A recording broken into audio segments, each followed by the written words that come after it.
Welcome to my channel study circle. आज आप सभी का फिर से स्वागत है हमारे चैनल पे। आज मैं आप लोगों को कैसे बनता है रेडियो नाटक क्लास 12 के बच्चों के लिए लेकर आई हूँ ग्रामर में, हिंदी ग्रामर में। ये क्वेश्चन आंसर जो हैं अब आपके टर्म 2 का जो एग्ज़ाम होगा उसके लिए काफ़ी महत्वपूर्ण है। आइए जानते हैं कैसे बनता है रेडियो नाटक। इससे पहले यदि आप मेरे चैनल पर नए हैं तो चैनल को सब्सक्राइब अवश्य करें, शेयर करें और लाइक करें। देखते हैं कि रेडियो नाटक क्या है। सबसे पहले जानते हैं कि कैसे बनता है रेडियो नाटक। क्वेश्चन नंबर 1 देखेंगे। प्रश्न नंबर 1, सिनेमा, रंगमंच और रेडियो नाटक में क्या समानताएं होती हैं? सिनेमा, रंगमंच और रेडियो नाटक में क्या क्या समानताएं होती हैं? आंसर देखिए। सिनेमा, रंगमंच और रेडियो नाटक में अनेक समानताएं जो होती हैं वो इस प्रकार हैं। सिनेमा और रंगमंच, हेडिंग डालेंगे। नंबर 1, सिनेमा और रंगमंच में एक कहानी होती है। नंबर 2, इनमें कहानी का आरंभ, मध्य और अंत होता है। नंबर 3, इनमें चरित्र होते हैं। नंबर 4, इनमें पात्रों के आपसी संवाद होते हैं। 5 नंबर, इनमें पात्रों का परस्पर द्वंद्व होता है और अंत में समाधान। 6 नंबर पॉइंट, इनमें पात्रों के संवादों के माध्यम से कहानी का विकास होता है। अब आगे देखते हैं कि रेडियो नाटक क्या है। नंबर 1, रेडियो नाटक में भी एक ही कहानी होती है। नंबर 2, इसमें भी कहानी का आरंभ, मध्य और अंत होता है। पॉइंट नंबर 3, इसमें भी चरित्र होते हैं। पॉइंट नंबर 4, इसमें भी पात्रों के आपसी संवाद होते हैं। 5 नंबर, इसमें भी पात्रों का परस्पर द्वंद्व होता है और प्रस्तुत किया जाता है, समाधान प्रस्तुत किया जाता है। 6 नंबर देखते हैं। इनमें भी पात्रों के संवादों के माध्यम से कहानी का विकास होता है। तो बच्चों, आप लोगों ने देखा कि कितनी समानताएं मिलती जुलती हैं। इनके 6 पॉइंट्स हैं।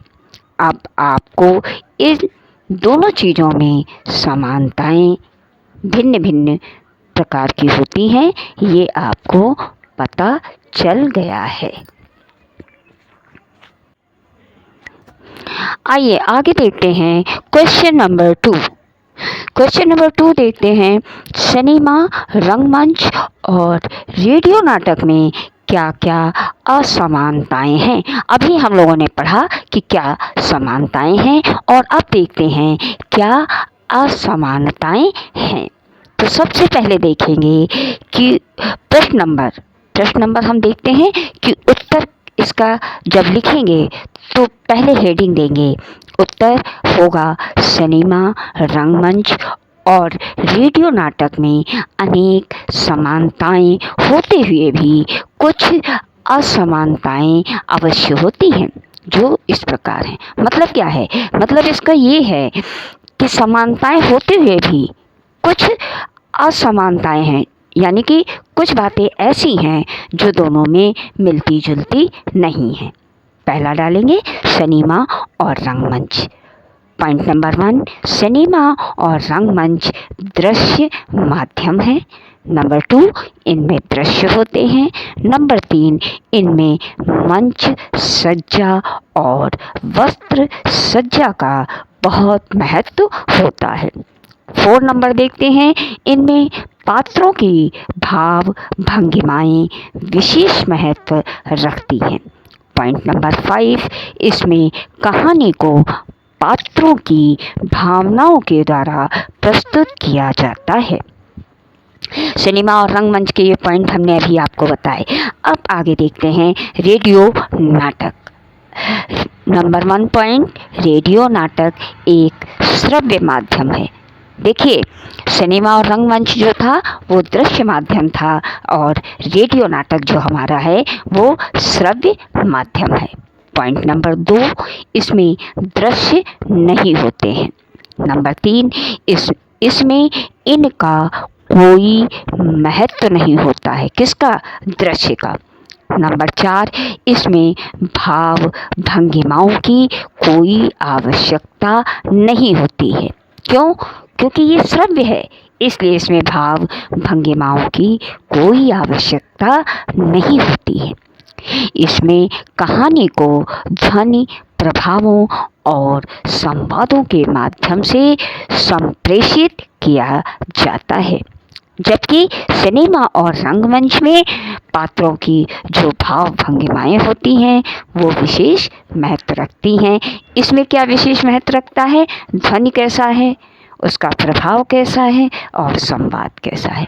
तो अभी आप लोगों ने देखा कि इन दोनों में ये असमानताएं हैं। आइए अब आगे देखते हैं जो परीक्षा की दृष्टिकोण से महत्वपूर्ण प्रश्न हैं, मैं उन्हीं को समझा रही हूँ। अब प्रश्न हमारा देखिए कि रेडियो नाटक में ध्वनि प्रभावों और संवादों का क्या महत्व है, अथवा रेडियो नाटक की विशेषताओं को स्पष्ट कीजिए। अब इस दोनों प्रश्नों में आप देखेंगे कि रेडियो में जो ध्वनि है और संवाद है उनका क्या महत्व है और नाटक की विशेषताएं, ये दोनों चीज़ें जो हैं इनके आंसर आपको इसी में मिल जाएगा। हम देखते हैं उत्तर। रेडियो नाटक में ध्वनि प्रभावों और संवादों का विशेष महत्व है, जो इस प्रकार है। आपको इस प्रकार से ये लाइन लिखनी होगी, फिर पॉइंट देना होगा। पॉइंट नंबर 1, रेडियो नाटक में पात्रों से संबंधित सभी जानकारियाँ संवादों के माध्यम से मिलती हैं। पॉइंट नंबर 2, पात्रों की चारित्रिक विशेषताएं संवादों के द्वारा ही उजागर होती हैं। पॉइंट नंबर 3, नाटक का पूरा कथानक संवादों पर ही आधारित होता है। पॉइंट नंबर 4, इसमें ध्वनि प्रभावों और संवादों के माध्यम से ही कथा को श्रोताओं तक पहुंचाया जाता है। पॉइंट 5, संवादों के माध्यम से ही रेडियो नाटक का उद्देश्य स्पष्ट होता है।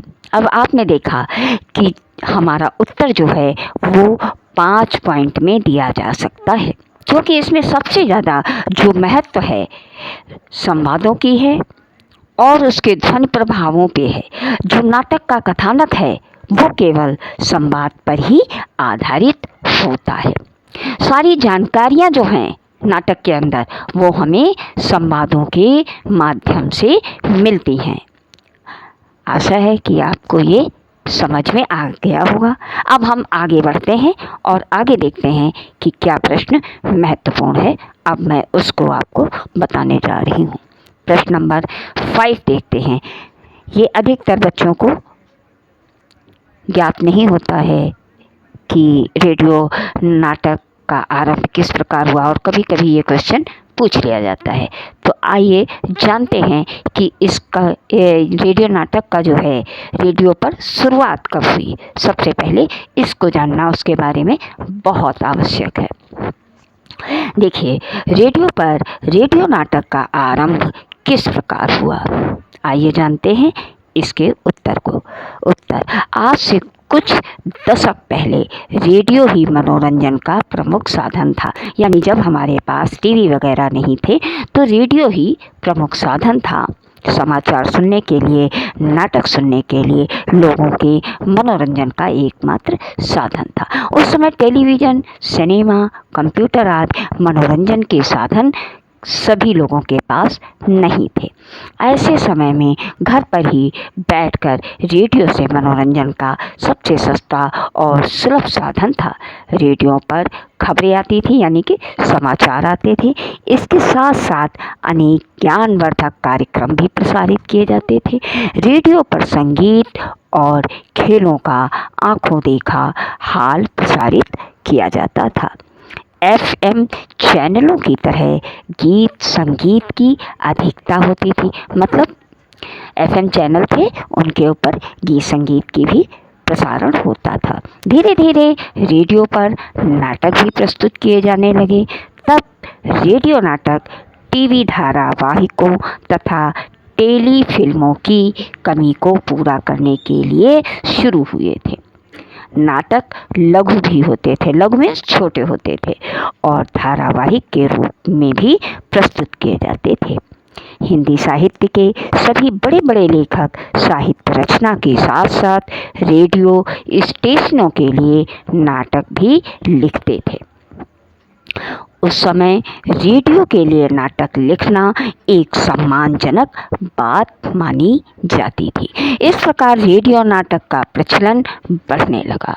रेडियो नाटकों ने हिंदी और अन्य भारतीय भाषाओं के नाट्य आंदोलन के विकास में महत्वपूर्ण भूमिका अदा की।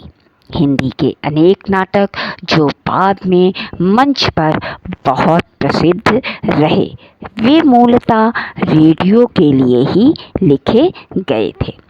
धर्मवीर भारती द्वारा रचित अंधा युग और मोहन राकेश द्वारा रचित आषाढ़ का एक दिन इसका श्रेष्ठ उदाहरण है। देखिए ये कितने प्रसिद्ध हमारे नाटक हैं कि धर्मवीर भारती द्वारा रचित अंधा युग और मोहन राकेश द्वारा रचित आषाढ़ का एक दिन इसका श्रेष्ठ उदाहरण है, जो रेडियो नाटक के रूप में आज भी जाना जाता है।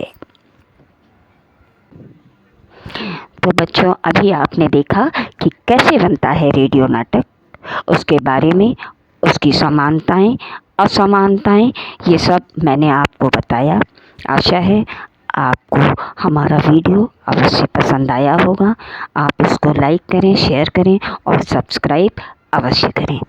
आगे मैं फीचर के बारे में भी लेकर आऊँगी और आपको आपकी व्याकरण से संबंधित प्रश्नों को हल कराऊँगी। जय हिंद।